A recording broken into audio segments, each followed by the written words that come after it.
राधे राधे। श्रीमद् भागवत महापुराण का तीसरा स्कंध, पहला अध्याय। उद्धव और विदुर की भेंट।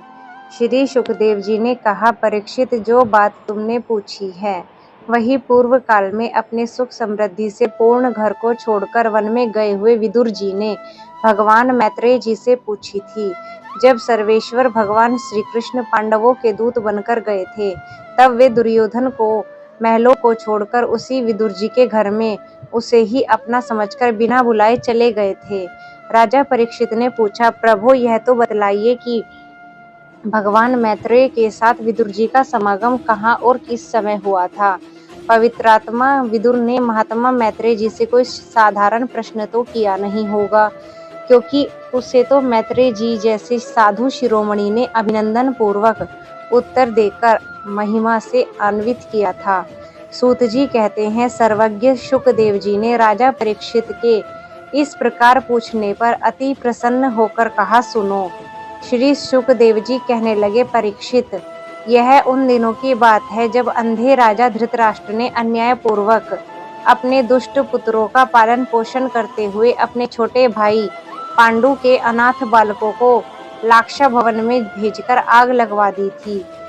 जब उनकी पुत्रवधू और महाराज युधिष्ठिर की पटरानी द्रौपदी के केश दुशासन से भरी सभा में खींचे, उस समय द्रौपदी की आंखों से आंसुओं की धारा बहने लगी और उस प्रवाह से उसके वक्ष स्थल पर लगा हुआ केसर भी बह गया।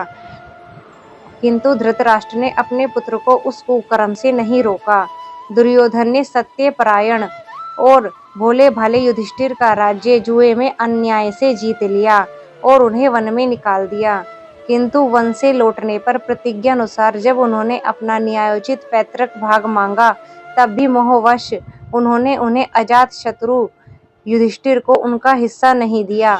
महाराज युधिष्ठिर के भेजने पर जब जगत गुरु भगवान श्री कृष्ण ने कौरवों की सभा में हित भरे सुमधुर वचन कहे, जो भीष्म आदि सज्जनों को अमृत से लगे, परंतु कुरुराज ने उनके कथन ने कुछ भी आदर न किया। देते कैसे, उनके तो सारे पुण्य नष्ट हो चुके थे। फिर जब सलाह के लिए विदुर जी को बुलाया गया, तब मंत्रियों में श्रेष्ठ विदुर जी ने राजभवन में जाकर बड़े भाई धृतराष्ट्र के पूछने पर उन्हें वह सम्मति दी जिसे नीति शास्त्र के जानने वाले पुरुष विदुर नीति कहते हैं। उन्होंने कहा, महाराज, आप अजात शत्रु महात्मा युधिष्ठिर को उनका हिस्सा दे दीजिए। वे आपके न सहने योग्य अपराध को भी सह रहे हैं। भीम रूप काले नाग से तो आप बहुत ही डरते हैं। देखिए, वह अपने छोटे भाइयों सहित बदला लेने के लिए बड़े क्रोध से फुंकारे मार रहा है। आपको पता नहीं, भगवान श्री कृष्ण ने पांडवों को अपना लिया है। वे यदुवीरों के आराध्य देव इस समय अपनी राजधानी द्वारिकापुरी में विराजमान हैं। उन्होंने पृथ्वी के सभी बड़े बड़े राजाओं को अपने अधीन कर लिया है तथा ब्राह्मण और देवता भी उन्हीं के पक्ष में हैं। जिसे आप पुत्र मानकर पाल रहे हैं तथा जिसकी हाँ में हाँ मिलाते जा रहे हैं, उस दुर्योधन के रूप में तो मूर्तिमान दोष ही आपके घर में घुसा बैठा है। यह तो साक्षात भगवान श्री कृष्ण से द्वेष रखने वाला है। इसी के कारण आप भगवान श्री कृष्ण से विमुख होकर श्रीहीन हो रहे हैं। अतएव यदि आप अपने कुल की कुशलता चाहते हैं, तो इस दुष्ट को तुरंत ही त्याग दीजिए। विदुर जी का ऐसा सुंदर स्वभाव था कि साधु जन भी उसे प्राप्त करने की इच्छा करते थे। किंतु यह बात सुनते ही कर्ण, दुशासन और शकुनी के सहित दुर्योधन के होठ अत्यंत क्रोध से फड़कने लगे और उसने उनका तिरस्कार करते हुए कहा, अरे, इस कुटिल दासी पुत्र को यहाँ किसने बुलाया है? यह जिनके टुकड़े खा खाकर जीता है, उन्हीं के प्रतिकूल होकर शत्रु का काम बनाना चाहता है। इसके प्राण तो मत लो, परंतु इसे हमारे नगर से तुरंत बाहर निकाल दो।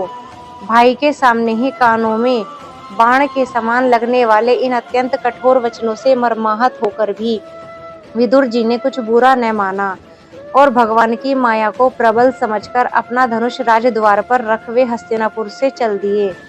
कौरवों को विदुर जैसे महात्मा बड़े पुण्य से प्राप्त हुए थे। वे हस्तिनापुर से चलकर पुण्य करने की इच्छा से भूमंडल में तीर्थपाद भगवान के क्षेत्रों में विचारने लगे, जहाँ श्री हरि, ब्रह्मा, रुद्र, अनंत आदि अनेकों मूर्तियों के रूप में विराजमान हैं। जहाँ जहाँ भगवान की प्रतिमाओं में से सुशोभित तीर्थ स्थान, नगर, पवित्र वन, पर्वत, निकुंज और निर्मल जल से भरे हुए नदी, सरोवर आदि थे, उन सभी स्थानों में वे अकेले ही विचरते रहे, जिससे आत्मीय जन उन्हें पहचान न सके। वे शरीर को सजाते न थे, पवित्र और साधारण भोजन करते, शुद्ध वृत्ति से जीवन निर्वाह करते, प्रत्येक तीर्थ में स्नान करते, जमीन पर सोते और भगवान को प्रसन्न करने वाले व्रतों का पालन करते रहते थे। इस प्रकार भारतवर्ष में ही विचरते विचरते जब तक वे प्रभाव क्षेत्र में पहुंचे, तब तक भगवान श्री कृष्ण की सहायता से महाराज युधिष्ठिर पृथ्वी का एकछत्र अखंड राज्य करने लगे थे।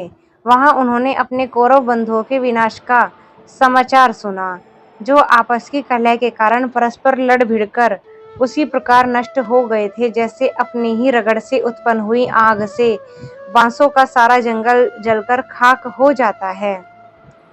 यह सुनकर वे शोक करते हुए चुपचाप सरस्वती के तट पर आए। उन्होंने वहां त्रित, उष्णा, मनु, पृथु, अग्नि, आसित, वायु, सुदास, गुह और श्राद्ध देव के नामों से प्रसिद्ध 11 तीर्थों का सेवन किया।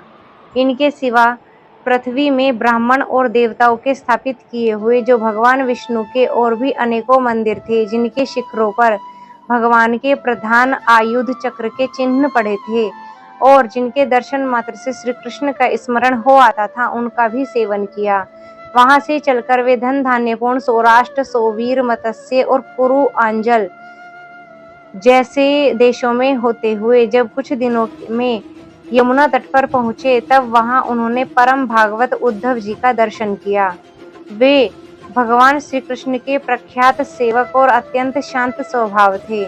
वे पहले बृहस्पति जी के शिष्य रह चुके थे। विदुर जी ने उन्हें देखकर प्रेम से गाढ़ आलिंगन किया और उनसे अपने आराध्य भगवान श्री कृष्ण और उनके आश्रित अपने सब जनों का कुशल समाचार पूछा। विदुर जी कहने लगे, उद्धव जी, पुराण पुरुष बलराम जी और श्री कृष्ण ने अपने ही नाभि कमल से उत्पन्न हुए ब्रह्मा जी की प्रार्थना से इस जगत में अवतार लिया है। वे पृथ्वी का भार उतारकर सबको आनंद देते हुए अब श्री वसुदेव जी के घर में कुशलता से रह रहे हैं ना। हे प्रियवर, हम कुरुवंशियों के परम सुहृद और पूज्य वसुदेव जी, जो पिता के समान उदारता पूर्वक अपनी कुंती आदि बहनों को उनके स्वामियों का संतोष कराते हुए उनकी सभी मनचाही वस्तुएं देते आए हैं, आनंद पूर्वक है ना। प्यारे उद्धव जी, यादवों के सेनापति वीरवर प्रद्युमन जी तो प्रसन्न है ना, जो पूर्व जन्म में कामदेव थे तथा जिन्होंने देवी रुक्मणी जी ने ब्राह्मणों की आराधना करके भगवान से प्राप्त किया था। सातवत, वृष्णि, भोज और दाशार्ह वंशी यादवों के अधिपति महाराज उग्रसेन तो सुख से है ना, जिन्होंने राज्य पाने की आशा का सर्वथा परित्याग कर दिया था, किंतु कमल नयन भगवान श्री कृष्ण जी ने फिर से राज्य सिंहासन पर बिठाया।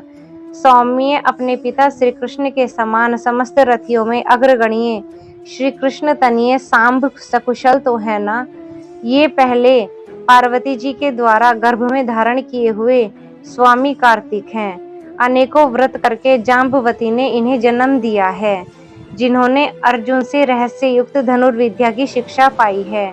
वे सात्यकी तो कुशल पूर्वक है ना। वे श्री भगवान जी श्री कृष्ण की सेवा में अनायास ही भगवान जनों की उच्च महान स्थिति पर पहुंच गए हैं, जो बड़े बड़े योगियों को भी दुर्लभ हैं। भगवान के शरणागत निर्मल भक्त बुद्धिमान अक्रूर भी प्रसन्न तो है ना, जो श्री कृष्ण के चरण चिन्हों से अंकित वज्र के मार्ग की रज से प्रेम में अधीर होकर लौटने लगे थे। भोजवंशी देवक की पुत्री देवकी जी अच्छी तरह तो है ना, जो देव माता अदिति के समान ही साक्षात विष्णु भगवान की माता हैं। जैसे वेदत्रयी यज्ञ विस्तार रूप अर्थ को अपने मंत्रों में धारण किए रहती है, उसी प्रकार उन्होंने भगवान श्री कृष्ण अपने गर्भ में धारण किया था। आप भक्त जनों की कामनाएं पूर्ण करने वाले भगवान अनिरुद्ध जी सुखपूर्वक है ना, जिन्हें शास्त्र वेदों के आदि कारण और अंतःकरण चतुष्टय के चौथे अंश मन के अधिष्ठाता बतलाया गया है। सौम्य स्वभाव उद्धव जी अपने हृदयेश्वर भगवान श्री कृष्ण का अनन्य भाव से अनुसरण करने वाले जो हदीक, सत्यभामानंदन, चारुदेशन और गद आदि अन्य भगवान के पुत्र हैं, वे सभी सकुशल है ना? महाराज युधिष्ठिर अपने अर्जुन और श्री कृष्ण रूपी दोनों भुजाओं की सहायता से धर्म मर्यादा का न्यायपूर्वक पालन तो करते हैं ना? मय दानव की बनाई हुई सभा में इनके राज्य वैभव और दबदबे को देखकर दुर्योधन को बड़ा डाहा हुआ था। अपराधियों के प्रति अत्यंत असहिष्णु भीमसेन ने सर्प के समान दीर्घकालीन क्रोध को छोड़ दिया है क्या? जब वे गदा युद्ध में तरह तरह के पैतरे बदलते थे, तब उनके पैरों की धमक से धरती डोलने लगती थी। जिनके बाणों की जाल से छिपकर किरात वेशधारी, अतएव किसी की पहचान में न आने वाले भगवान शंकर प्रसन्न हो गए थे। वे रथी यूथपतियों का सुयश बढ़ाने वाले गांडीवधारी अर्जुन तो प्रसन्न है ना? अब तो उनके सभी शत्रु शांत हो गए होंगे। पलक जिस प्रकार नेत्रों की रक्षा करती है, उसी प्रकार कुंती के पुत्र युधिष्ठिर आदि जिनकी सर्वदा संभाल रखते हैं, और कुंती ही जिनका लालन पालन किया है, वे माद्री के यमज पुत्र नकुल सहदेव कुशल से तो है ना?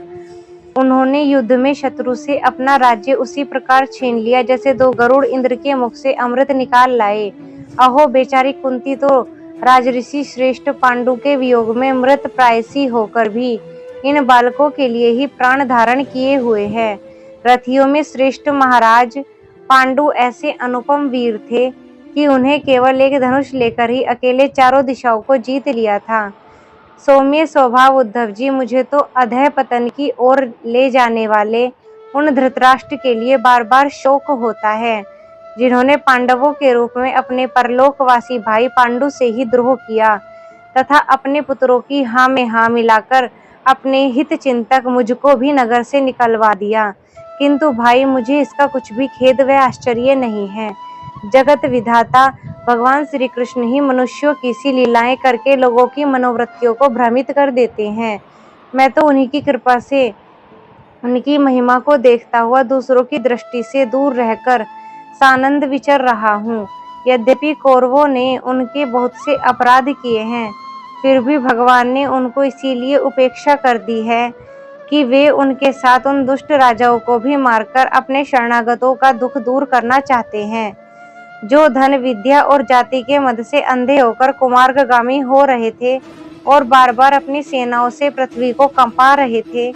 उद्धव जी, भगवान श्री कृष्ण जन्म और कर्म से रहित हैं, फिर भी दुष्टों का नाश करने के लिए और लोगों को अपनी ओर आकर्षित करने के लिए उनके दिव्य जन्म कर्म हुआ करते हैं।